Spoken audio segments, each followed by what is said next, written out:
Saat Lao Sun dan Lao Chao melihat ini, mereka tercengang. Mereka belum pernah melihat pemandangan seperti itu sebelumnya, rasanya seperti akhir dunia. Apa sajakah bintang di langit dan bentuk di bumi?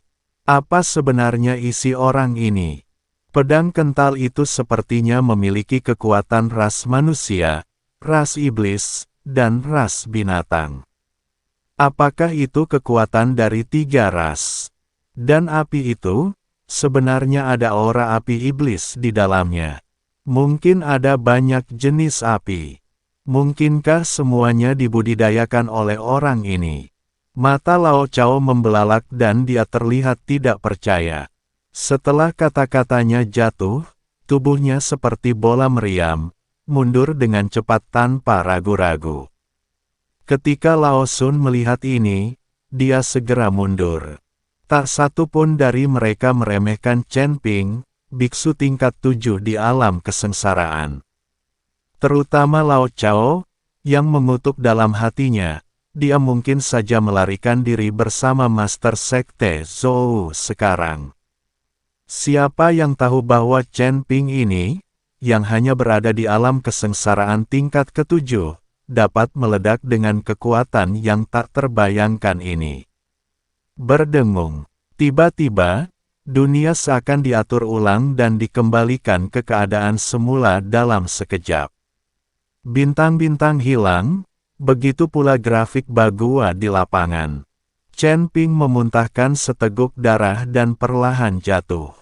Dia bisa merasakan hidupnya berlalu dengan cepat.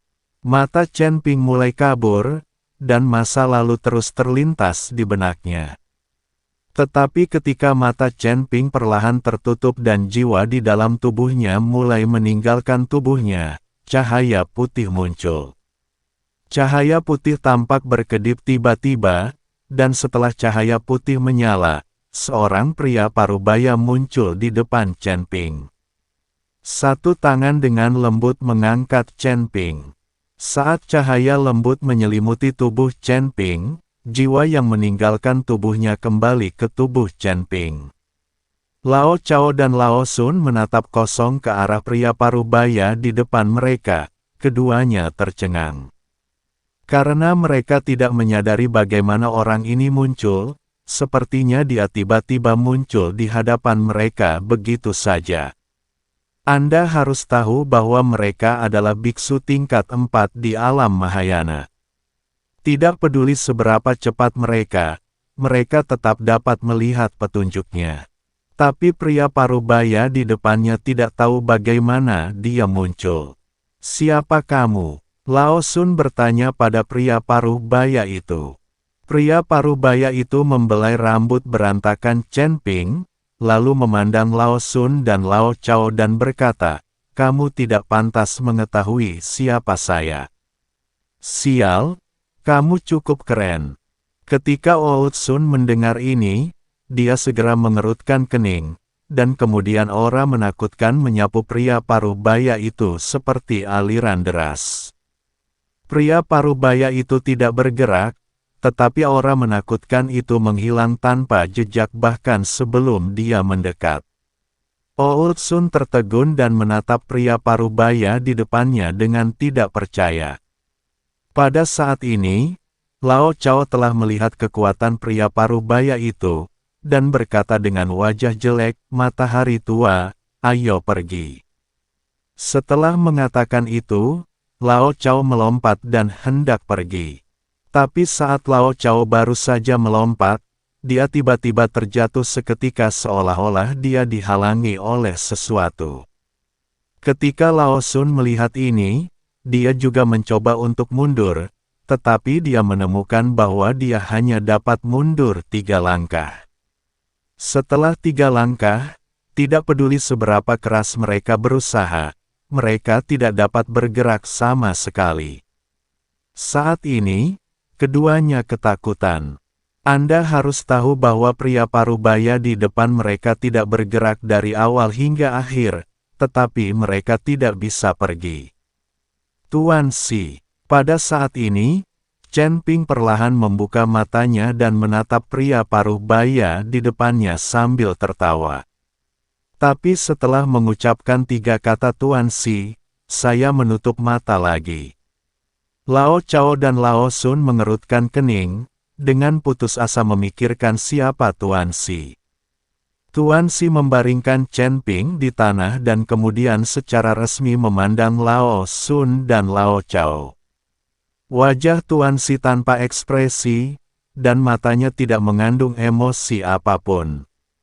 Tapi hanya dengan melihat sekilas, Lao Chao dan Lao Sun merasakan hati mereka menegang, dan jiwa mereka keluar dari tubuh mereka dalam sekejap. Tubuh fisiknya jatuh ke tanah, dan dia ketakutan setengah mati. 2 orang yang hanya memiliki jiwa yang tersisa berlarian dengan panik, tetapi meskipun hanya jiwa mereka yang tersisa, mereka tetap tidak dapat melarikan diri dari area ini. Tuan Si membuka telapak tangannya sedikit, dan jiwa kedua orang itu langsung tersedot ke dalam, lalu mereka ditangkap di telapak tangan Tuan Si. Ambillah kedua jiwamu untuk memulihkan kekuatannya. Setelah Tuan Si selesai berbicara, dia dengan lembut menggosoknya 2 kali dengan 1 telapak tangan. Jiwa Lao Chao dan Lao Sun langsung berubah menjadi cahaya putih dan dilemparkan ke dalam tubuh Chen Ping. 2 biksu Mahayana tingkat 4 bahkan bukan semut di mata Tuan Si. Pada saat ini, bahkan Raja Iblis Ciyun di lautan kesadaran Chen Ping bersembunyi di sudut dan gemetar, karena takut Tuan Si akan menemukannya. Orang yang luar biasa membantu Chen Ping berkali-kali. Raja Iblis Ciyun tidak mengerti identitas seperti apa Chen Ping ini. Selusin sosok di kejauhan mendekat dengan cepat, dan tak lama kemudian Xiao Feng tiba bersama para ahli dari dinasti Xiao. Ketika mereka melihat Tuan Si, Xiao Feng dan para master dinasti Xiao semuanya sedikit terkejut, dan kemudian ekspresi mereka berubah drastis, seolah-olah mereka sedang menghadapi musuh yang tangguh. Meskipun Tuan Si tidak menunjukkan niat membunuh, juga tidak membocorkan aura apapun, saat mereka melihat Tuan Si, semua orang merasa seolah-olah hati mereka ditarik dengan keras oleh sesuatu. Para penguasa dinasti Xiao memblokir Xiao Feng di belakang mereka dan memandang Tuan Si dengan waspada. "Kamu datang untuk menjemputnya?" Tuan Si bertanya pada Xiao Feng. "Ya." Xiao Feng menyingkirkan orang-orang di depannya dan berjalan menuju Tuan Si. "Dia adalah peluang besar dinasti Xiao Mu, raihlah." Setelah Tuan Si selesai berbicara, dia tersenyum tipis dan menghilang. Seolah-olah tidak ada seorang pun di sini sekarang. Xiao Feng dan penguasa dinasti Xiao terkejut dengan ini. Xiao Feng tidak mengerti apa yang dikatakan Tuan Si. Dia tidak mengerti betapa besarnya peluang yang dimiliki Chen Ping. "Kemarilah, bawa Tuan Chen kembali." Xiao Feng memerintahkan orang-orang untuk mengambil kembali Chen Ping. Chen Ping segera dibawa kembali ke dinasti Xiao. Ketika Ji Yun mengetahui bahwa Chen Ping terluka parah, dia langsung menyalahkan dirinya sendiri. Dia telah mengikuti Chen Ping, dan sekarang Chen Ping diam-diam pergi, dan dia bahkan tidak mengetahuinya. Ji Yun dapat membayangkan bahwa aliansi penyegel iblis pasti mengejarnya baru-baru ini, dan Chen Ping tidak ingin dia terlibat, jadi dia pergi tanpa pamit. Xiao Feng mengirimkan banyak sumber daya dan kemudian meminta Ji Yun untuk menjaga Chen Ping. Dia mengerahkan pasukan dan jenderalnya untuk mempertahankan kota kekaisaran. Xiao Feng tahu bahwa orang-orang dari Demon Ceiling Alliance akan segera tiba. Markas besar aliansi penyegel iblis. Berita kematian Lao Sun dan Lao Chao telah menyebar.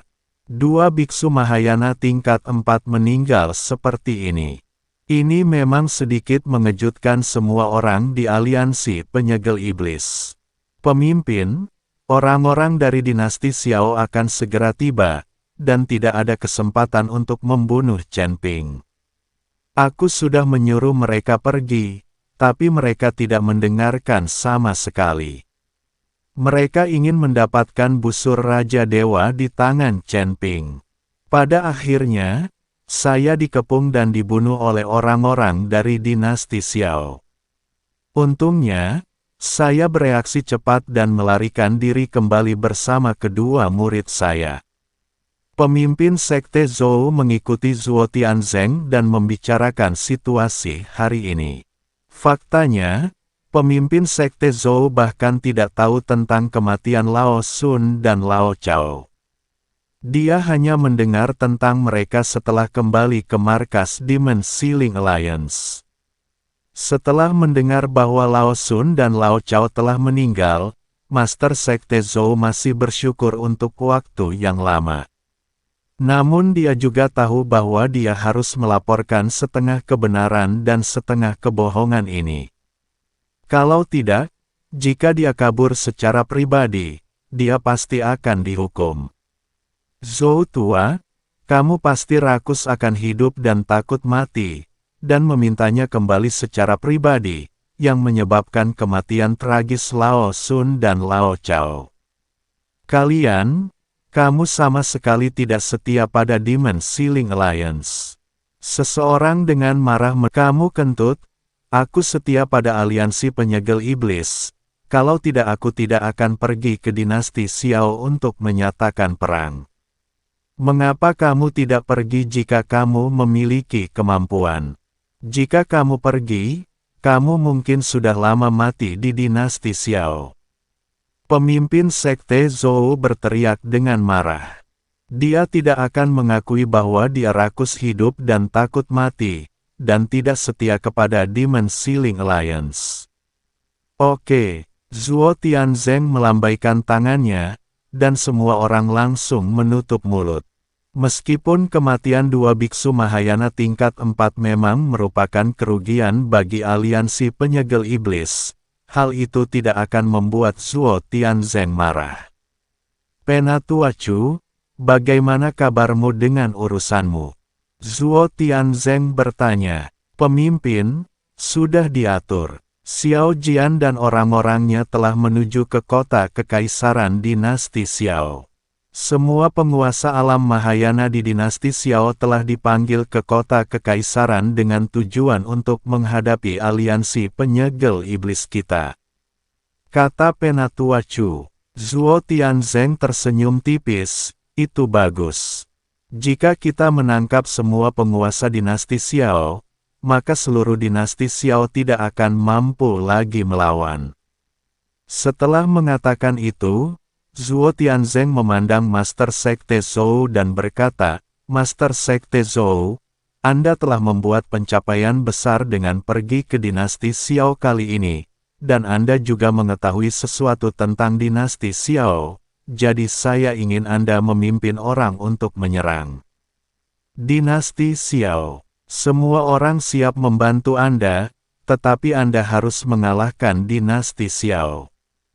Ketika pemimpin Sekte Zhou mendengar ini, dia langsung tercengang. Dia tidak pernah menyangka Zhuo Tianzeng akan memberinya tugas sebesar itu. Pemimpin Sekte Zhou tidak ingin menghentikan hal sebesar itu. Dia tahu di dalam hatinya bahwa semakin banyak hal yang dia campur tangan, semakin cepat dia akan mati. Saya akan meminta Penatua Chu untuk menemaninya. Dia sudah membuat pengaturan. Dinasti Xiao dapat ditangkap dengan mudah. Zhuo Tianzeng tidak menunggu pemimpin Sekte Zhou menolak, dan berkata langsung. Ketika Master Sekte Zhou mendengar ini, dia hanya bisa mengangguk tak berdaya dan setuju. Orang-orang lain di aliansi penyegel iblis semuanya bingung. Mereka tidak mengerti mengapa Zhuo Tianzeng memilih pemimpin klan Zhou, seorang pria yang rakus hidup dan takut mati, untuk memimpin semua orang. Tapi Zhuo Tianzeng berbicara, dan tidak ada yang berani membantah. Setelah semua orang bubar, Master Sekte Zhou mulai menghela nafas. Dia tahu bahwa dia tidak mampu memikul tanggung jawab yang begitu penting. Tampaknya Zuo Tian bertekad untuk membiarkannya mati. Master Sekte, kamu sangat hebat sekarang karena kamu bisa memimpin orang-orang dari aliansi penyegel iblis ini. Banyak dari orang-orang ini meremehkan kami, ambil saja kesempatan ini untuk menghukum mereka. Tian Luo dengan bersemangat berjalan ke arah Master Sekte Zhou dan berkata. Master Sekte Zhou menatap tajam ke arah Tian Luo, berharap dia bisa menamparnya sampai mati. Orang ini benar-benar ada yang salah dengan otaknya. Melihat ekspresi Master Sekte Zhou, Tian Luo sangat ketakutan sehingga dia segera mundur. Master Sekte Zhou menghampiri Penatua Chu dan berkata, Penatua Chu, tolong beri saya beberapa nasihat untuk menyerang dinasti Xiao. Master Sekte Zhou, jangan gugup. Pangeran kedua dari dinasti Xiao telah saya suap. Dia adalah anggota aliansi penyegel iblis kita. Tidak perlu takut sama sekali. Penatua Chu menyemangati Sekte Master Zhou. Itu bagus, ayo pergi sekarang.